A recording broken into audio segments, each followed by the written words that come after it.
जय जवाहर संगवारी हो। मैं हूं आपन के संग ललिता चक्रधारी और आपन देखा तो न्यूज फर्स्ट 21। चले एक नजर डालता बिहनिया के 10 बड़े खबर में।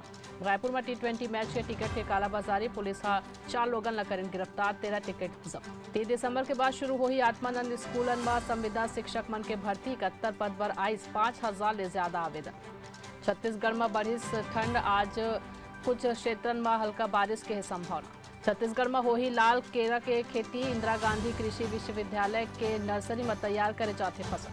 तेलंगाना विधानसभा के 119 सीटन पर वोटिंग हुई शुरू। प्रधानमंत्री मोदी COP28 समिट में शामिल हो ही आज दुबई पर हो ही रवाना। तमिलनाडु में चक्रवात और भारी बारिश के अलर्ट, NDRF के 5 टीम तैनात। सूरत केमिकल प्लांट में 7 कर्मचारी की मौत, काली ब्लास्ट के बाद आग लगे रही, 27 घायल, 8 की हालत गंभीर। पंजाब विधानसभा में 4 बिल पेश, लॉ एंड ऑर्डर ऊपर हंगामा हुई, गैंगस्टर लॉरेंस के इंटरव्यू के मुद्दा घल उठे। जिले में भारतीय तटरक्षक कमांडर मन के सम्मेलन, आज रक्षा मंत्री राजनाथ सिंह हो ही शामिल। ऐसा जानकारी ले लगातार अपडेट रहे पर हमारे चैनल लाइक और सब्सक्राइब करे पर भूलू। तमाम अपडेट पर बने रहो न्यूज प्लस 21 में आपन के हक के बाद।